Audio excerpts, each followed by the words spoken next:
right, it's great to start a new episode of Legends and Leaders. And today we have Phil here. You're the CEO of Dice. You've created a pretty interesting platform for ticketing and events that allows people to discover new artists, new experiences in ways maybe they wouldn't have been able to do before. And it's also really like a two-sided platform where people who are putting on these events get interesting data and insights into the audience that they may not have had as well. And it's a really great user experience. It looks visually, appealing. So I'm excited to have you here and to get into your story. It's great to meet you, Ben. Happy to talk. Awesome. So, Phil, early on, how did your interest in entrepreneurship and music kind of begin? What inspired you to go on this path? Yeah, I think that you probably have a lot of people on your podcast who go to business school and they create a business plan and they have their whole lives like planned out. I didn't even know what an entrepreneur was. My driver has always been curiosity. We have one life, so let's make it as impactful as we possibly can. There was no great strategy, as a teenager. I learned how to code, learned how to DJ. I threw parties. I worked at startups. I decided, I kind of got bored at startups, and I wonder if I could put on a suit and go into a skyscraper and work at a corporate. Did that for 3 years. That went well. Then I quit all that to go into the music industry without actually knowing anyone into the music industry. My thing is that if you're going to build something, it has to be at least 10 times better than what's out there already. Otherwise, what's the point? Sometimes I look at products that exist and there's a new startup or anything, and I kind of curious, but this isn't as good as what's already out there. Why are you wasting your time on that? Or if someone launches, with online banking, or Netflix, let's take Netflix. I don't understand why the other streaming platforms don't look at Netflix and have that as their baseline and then just make it better. Why is it that someone would come out with a new streaming platform that isn't as good as what's already out there? And so to me, thinking about business leadership, it's about being surrounded by incredibly talented people and building something which is truly outstanding. So you always want to deliver something greater from a product experience standpoint, and you wouldn't launch something without doing that. Yeah, and I think that even when you're doing the MVP, you can do something which is just different, or it just looks different. Also, I think that you have to also put as much effort into design as everything else. It needs to feel and look great. And so, again, it's it's just part of my brain where I just see something which, it's not hard to, especially now is to make something look and feel great. You just have to think about, okay, what problem am I solving? And is the pain big enough? And will I bring joy to when someone is playing around with this? And I think that, to me, ticketing is something where, I don't know, what was the last show that you went to, Ben? I went to an NF concert. Yeah? How was it? Yeah, it was a good time. It was at the Panthers, the hockey team, their arena over here. Was it sold out, or was it normal? I don't think it was probably 75% sold out. And how was it when you were getting ready to buy the ticket? I mean, the experience was okay. There's always these surcharge fees and stuff that I don't think anybody likes. You see this price, and then there's it's a higher price, and you're like, oh man. But it was okay. Yeah, and then you're the thing is that experience when you're buying a ticket to something should be amazing, because basically these experiences that we go to in our lives, when we look back and we're okay, well, what did I do in my life? You're going to be thinking about the concerts, the games, and things your friends and everything else.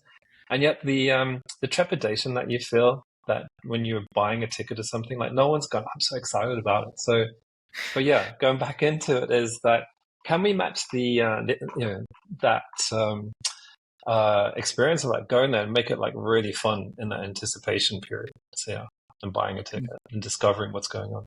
Yeah. So Phil, when did you realize this was something that you wanted to build Dice? Was this when you were in the music business, you were at Modular Recordings, you were doing your own thing in the space? How did this idea start to develop that there needed to be a better ticketing experience? I honestly didn't know anything about ticketing. It was this funny thing where one of our artists was getting bigger, particularly in North America, and we're doing a tour, and It was like, cool, let's do the tour. It's $40 a ticket. And then I went on sale and was like 60. I was like, well, why is it 60? Oh, that's the fees. What fees? Well, that's just normal. Like, you do. I'm like, why is that normal? And so I asked like lots of questions, and they're like, "Oh, you better be careful because your artist's not going to get picked on famous festivals and stuff like that." But it was just really, really bugging me, and it's kind of like going back into product mode in the music space. And I actually tried like all the different ticketing platforms. Tried the ones that kind of looked a little bit better, but they were all like bad. Like there was nothing sort of good. There's nothing like solving like the consumer problem.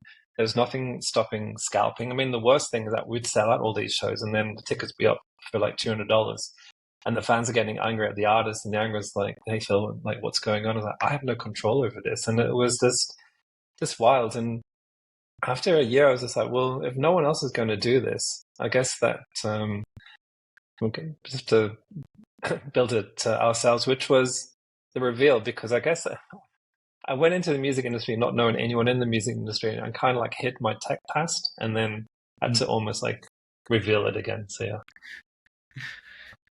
So like the scalping issue seems to be something that was like helped Dice a lot, because people would complain about it. Other platforms, they didn't really do too much. I mean, they could have been part of the model even at points, but you really cared about it. Can you just talk a little bit more about like how you targeted the platform and built the strategy of even marketing and creating it around anti-scalping? Yeah, I find it. I'm not sure of many other places in the world that has the same kind of like emotional reaction where, and yet no one was solving it. Like the disparity between how people felt about it and actually what was happening is like, it seems so obvious. Like no one is out there going, "I love paying like loads more for my ticket." Like, I sat in the room with like some of the biggest like musical artists in the world, like really getting so granular over like what the price of the ticket was.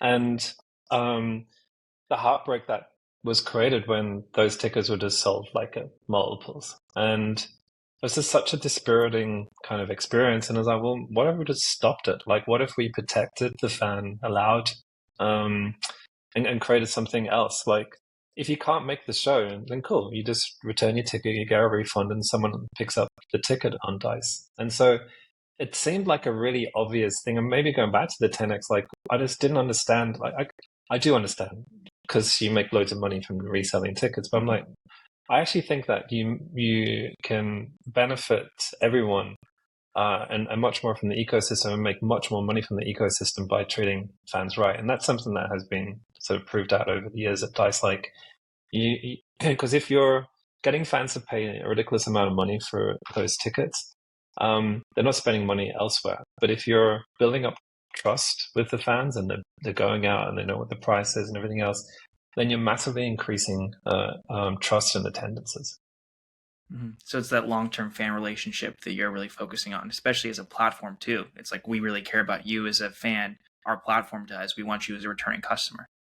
Yeah, our repeat rates are insane. Like, and I know what the industry averages are, but ours are like sort of something else. And people don't believe them when they see the numbers, but then you're like, but that's because it's so easy to use, and you can chat with your friends, and we invested. I mean, our first employee was a data scientist. Our bet was to invest into our own data, like building up a discovery mechanism to get people to go out more. And it's I guess that my naivety, one, in ticketing, how does it work? Or two, how many shows actually are out there? I actually thought that maybe there's like 200 shows in London, and we'll just like have a bunch of them. Turns out there's like tens of thousands, and they're and I guess that how did I not know that? Well, no one told me like what was going on. And if you're looking at sort of old media, like those listings and everything, they all were going away, now gone.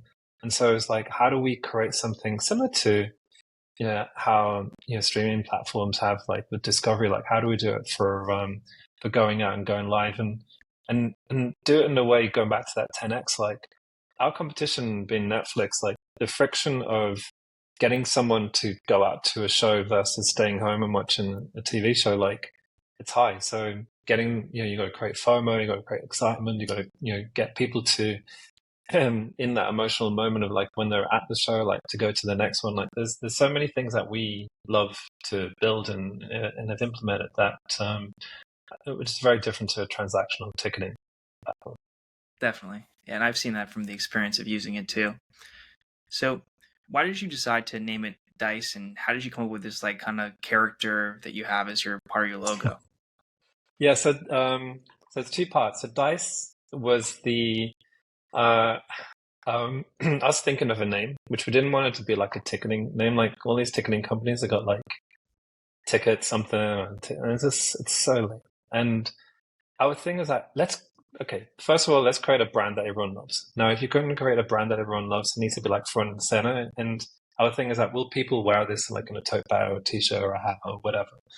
And the idea of Dice, given the discovery element, was like the idea of people, taking a chance. Like my favorite thing when I'm showing someone new Dice, like I've never heard of any of these artists. I was like, that's the point. Like you're discovering new music, and let's have a listen to them. Like, oh yeah, it's sound pretty good. And like, who's your favorite? And another game I play is like, who's your favorite artist in the world? And they give me like a big name.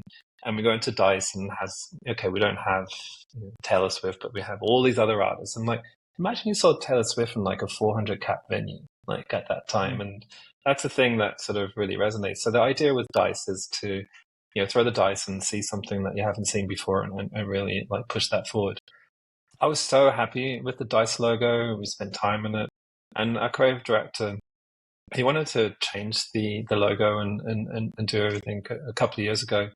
And I was like, well, going back to like, if you're going to do it, like it has to be like really, really, really good. And he came to me with the first designs and they were dreadful. Like they were so bad. Like, it's like, well, this is not an improvement. And I was like, God, it's so hard because, he spent so long doing on it, working on it. And then literally the next week, he came back with this sketch of the fan little character that we've got. And I fell in love with it so quickly that I almost like questioned, like, oh my God, this is too fast now, like how good this is. But it's something that, has personality. The idea of Dice is to feel like a fanzine, to feel real. You put the fan into different sort of environments. There's like puppets and all this kind of stuff online. And it's gone so well that the team have won like loads of, ad awards and everything else. We did it all internally. It's like 4 people like worked on it. Yeah, it's cool. That's cool. Yeah, I mean, it adds a different level of like a perception to what a ticketing company, I guess ticketing company can be, because it's very different from the other ones, and you have like a personality almost to the brand. Yeah, and it's like to help people understand it. I'm like, it's like those, when you're watching a movie and at the beginning you always skip, but it's like it has like whatever name of whatever, like Columbia Pictures presents. Like no one's sitting around going, I can't wait for the new Columbia Pictures like movie. And so it was, so a lot of like these companies, they put their brand at the back. And so with Dice, we wanted it to be something that was memorable. It's quirky, something that people can see around. And, again, like just building up the fact that we're, strong in our ethics, it's cool to use, you find out new stuff. And, it's just all part of like the fabric. And someone told me once that have like a really great brand, like you start off with product and then you just invest into the product and then eventually it sort of like emerges as a brand. And yeah, we were really, really happy how that's turned out. That's great. So how did you start to really like scale it? I mean, even just initially, like how did you get the first people to be willing to put their concerts and their events on the platform? And how did you take that and then start to scale it to the many thousands and, if not tens of thousands of events you have on now? Yeah. So this is when it's important, like the intersection between culture and technology. I know you're very fascinated into that as well. I love culture and tech, and so there were at the time when we started, a bunch of startups in San Francisco trying to solve like the same problem. But if you don't have the relationships in the music industry, it's incredibly hard to like win that trust. And so,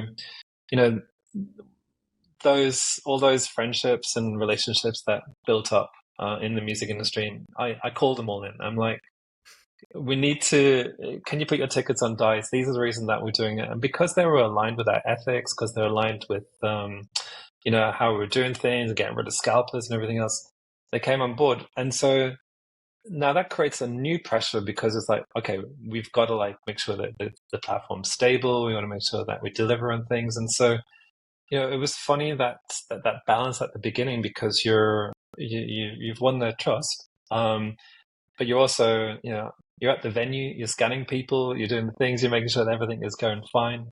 But also those early days of being able to go to the venue and talk to fans and, find out what was working, not working, is invaluable. It's still kind of years later, has an impact on what we did. But yeah, we hacked it because we knew people. We had the product. We only raised money after we launched. And so we had that sort of first thing. And then in terms of scaling, it really happened weirdly during the pandemic.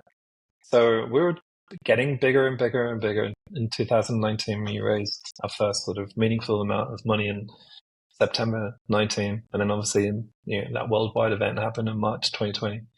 Mm-hmm.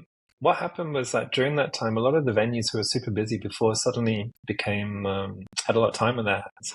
And so we were able to spend time telling them all about Dice and why it was different and everything else. And so they all just shifted to Dice, after that. So like the live shows during COVID, like that was a pretty monumental thing to help shift more people. Well, the fact that the venues were closed, like the owners of the venues, they were like, okay, let me have a look at this Dice thing then. And then they're like, oh my God, this is amazing. I'm like, great. And so, and I think that, one thing that I learned sort of during, it's got to, with people during the pandemic was that, we met with investors during that time and they were kind of like split into two. There were those who are really, really bet on like, everything becoming remote, everything becoming, there's going to be no restaurants. I remember someone saying, Phil, what are you doing? Like no one's going to go to the office. Restaurants are dead. Everyone's going to get their food delivered. And really, you think that people are going to go to concerts again? And I'm like, oh, wow. Like they really like hate humanity. And so, and then you got very few others who are like, yeah, I think that people will go out again. And you see it now, like it's bigger than ever. Mm-hmm. So you talked about like the fundraising a bit. You were able to, raise a substantial round with SoftBank, the Vision Fund. There's a lot of talk about Masayoshi Son and his capabilities. How have they been most helpful to you in terms of achieving kind of your next phase of what you want to do, Phil? Yeah, so they're they with Massa and with SoftBank, it was really about let's get into the US like properly and meaningfully, and that just let's take it to any company. The best advice I got given during the first period was like, don't scale. Like, stick to the city, get product market fit, and crush it with that. And I desperately wanted to go to all these different cities and all these different verticals and everything else. And my friend was like, don't do it. Just stay in London. Just do music and do that. And we did it, and we had the discipline, and we saw all these other companies crash and burn because they went too early. And with the Series C, with the SoftBank cash, we already had proven out Dice in London and Paris and Barcelona. And so we had something that we were able to go into New York and just, and then with other, including Miami, really roll it out with confidence that it was going to work. Mm-hmm. So it was just at that point, it was just like, really about cash and scaling. Mm-hmm. And has there been like any like specific advice or anything that like they've given you that's been really helpful, or because they've invested in so many startups and seen a lot? I think it's just really about giving us the confidence that to actually scale. When someone gives you the advice as well as the financial backing. It's some people, when they think about sort of venture capital, like the difference between not taking money and taking venture is like it's rocket fuel, and you just got to be ready for that rocket fuel. So, I think that them helping us, really during that period, like it's hard, yeah. Like if you go, I mean, we grew 23x in like 18 months, and you're It's thinking about incredible. all the people that have to come on board and hiring, and you got all new KPIs and everything else. Like there's a lot, yeah. Mhm. So you also got a recent board member, an incredible designer, Tony Fadell, iPod designer. How has he made you kind of think about design differently in the platform, from experiences to the way it's made currently? How has he made you think different? Yeah, so Tony's amazing. He's been like a very early investor on Dice and seen the journey all the way through. Um, uh, his standards are higher than mine. I mean, if you think, I mean, the fact that he was behind sort of the iPod and part of the iPhone team, and then creating Nest and everything else that he has achieved, like it's unbelievable. I don't think that there's many minds when you're thinking about product better than Tony. So he has been not only like incredible on the strategic side in terms of when we have like decisions, like an early decision that we had to make is like, is this consumer path the right way, or should we go the white label? And when we went through it, it was like, well, you make more money up front, like in the early days with the white label, but then all the engineering time would be towards it. The scale of when you go to consumer is so Mhm. much bigger. And helping sort of solve problems like that. It's been really good. Interesting. Yeah, it definitely makes sense, because that's what he also knows. He built these great consumer products that achieved incredible skill that weren't white labeled. There's a brand behind that. Yeah, white label is easier in probably any like way, but it's limited because you kind of become like commoditized. Like there's nothing there, so you need to think about like what's the platform that you're building around it. Mm. And just the last question I have, Phil, like, what do you aspire to do at this point now? Like, what are some of your short-term and long-term goals over, let's say, the next 5 to 10 years for the platform, and then for you personally? I'd be happy. People joke that I mean, we already have pretty good scale, but I'm like, when we hit 1 billion people, then I'm like, okay, cool, we're at the next step. So we have a lot to do. Like, we've got to get into Southeast Asia. We're going to get, much bigger in India, South America, West Africa. Like, there's a lot. There's a big planet, and the localization of music is not going to reverse. Like, it's only going to get bigger and bigger. So Dice being in all of those territories and being successful would be great.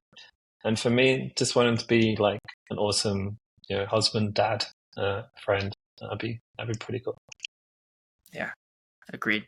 Well, thanks for coming on. I'm definitely excited to see what's next with Dice. I think the platform's incredible. What you built so far is a whole new experience. Like you mentioned, the culture and tech merging. I think that's really where a lot of these new companies are going to be at. And you've already proven out that there's product market fit in this category, and that you can build something different with a lot of established players in the space that have been around for a long time. That they're still that yearning for something different. And so I look forward to the continued growth, and appreciate you taking the time to do this. Thanks, Ben. You know what's funny is like this one last thing. It's like the I've talked to founders who've built things which seem quite strange at the beginning, Mhm. and they always say the same thing. It's like there's a moment when everyone says that it's not going to work, and then there's a moment when everyone goes, "Of course it was going to work," and that's just like human nature. So yeah, that's it.